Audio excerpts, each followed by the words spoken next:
Hola, a ver, si se gestiona o se es propietario de una vivienda en Cataluña, hay que prestar muchísima atención a esto. A partir de 2026, una mala gestión de un alquiler temporal podría convertirlo, por ley, en un contrato de 5 o 7 años.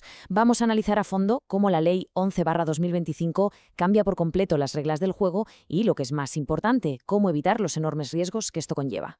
Bueno, pues se acabó lo que se daba con la clásica picaresca del contrato de 11 meses. A partir de ahora, la oración que esté escrita en el papel, la verdad es que prácticamente no importa. Lo único que cuenta para la Administración es la causa real, externa y sobre todo demostrable que justifique por qué ese alquiler es temporal y no la vivienda habitual de nadie. Y esto nos lleva a la pregunta clave, que es, sin duda, el mayor riesgo para cualquier propietario. ¿Puede un contrato que se firmó como temporal acabar convirtiéndose en uno de larga duración? La respuesta es un sí rotundo. Vamos a ver exactamente cómo ocurre y por qué. Para que quede todo claro, esta es la hoja de ruta que vamos a seguir. Primero, veremos esta nueva realidad legal. Después, definiremos qué se considera temporal hoy en día. A continuación, diferenciaremos los dos tipos de contrato, explicaremos cómo justificar la causa con pruebas y, para terminar, analizaremos el mayor peligro de todos, las prórrogas y el fraude de ley.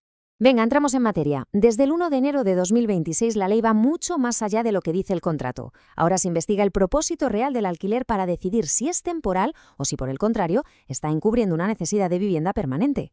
El concepto clave es este. La ley ahora se fija en la realidad del inquilino. Si la vivienda que ha alquilado es, de hecho, su hogar estable y principal, se va a considerar un alquiler de vivienda habitual. Da igual, de verdad, lo que ponga el contrato que se haya firmado. Entonces, si eso es un alquiler permanente, ¿qué se necesita para que un contrato sea considerado legalmente temporal? Pues bien, la clave ya no está en el cuánto tiempo, sino en el por qué. Todo se basa en el propósito. La distinción es muy clara. La vivienda permanente satisface la necesidad estable de tener un hogar. En cambio, el alquiler temporal solo es válido si responde a una necesidad puntual, transitoria, provocada por una causa externa que, y esto es lo más importante de todo, se pueda justificar con documentos. Vale, es fundamental entender que no todos los contratos temporales se tratan por igual. La nueva ley crea dos categorías muy distintas y cada una tiene sus propias reglas, sobre todo en lo que respecta a la renta. Fijaos bien en la tabla. Por un lado tenemos el uso recreativo o turístico, donde la renta se pacta libremente. Pero por otro, y aquí viene el gran cambio, están los alquileres por trabajo o por estudios o por motivos de salud. Estos ahora están sujetos a los mismos topes de renta que la vivienda habitual si se encuentran en una zona de mercado tensionado. Es que esto es un cambio radical. Significa que para el alquiler temporal más común, que es el de trabajo o estudios, se aplican las mismas reglas que a un alquiler de larga duración: fianza obligatoria, topes de renta en zonas tensionadas y, por supuesto, la prohibición total de cobrar honorarios al inquilino. De acuerdo, ya conocemos los tipos de contrato. Pero, ¿cómo se demuestra legalmente que un alquiler es de verdad temporal? Pasemos a la parte práctica, las pruebas. Porque ahora el rigor documental es una obligación legal, no hay escapatoria.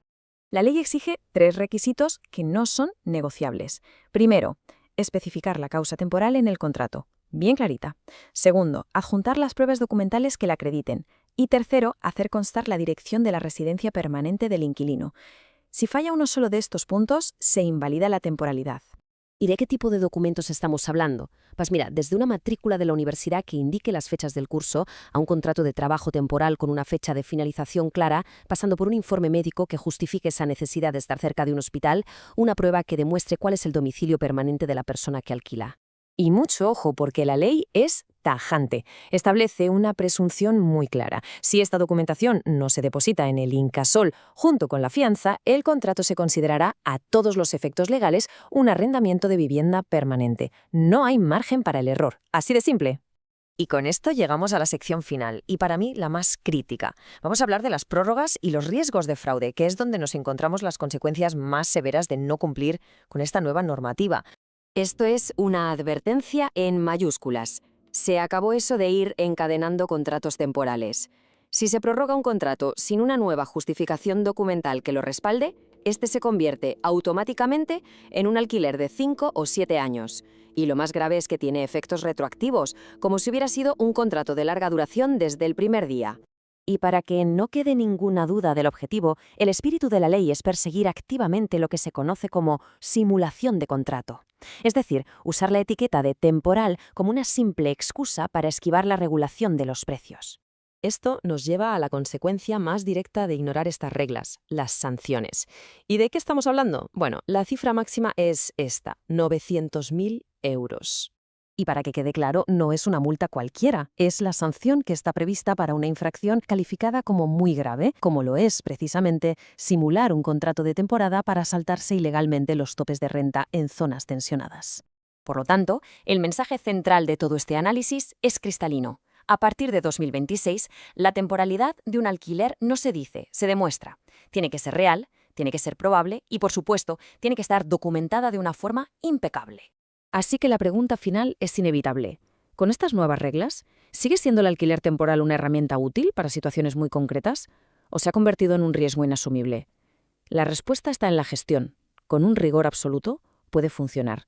Sin él, las consecuencias son, como hemos visto, enormes.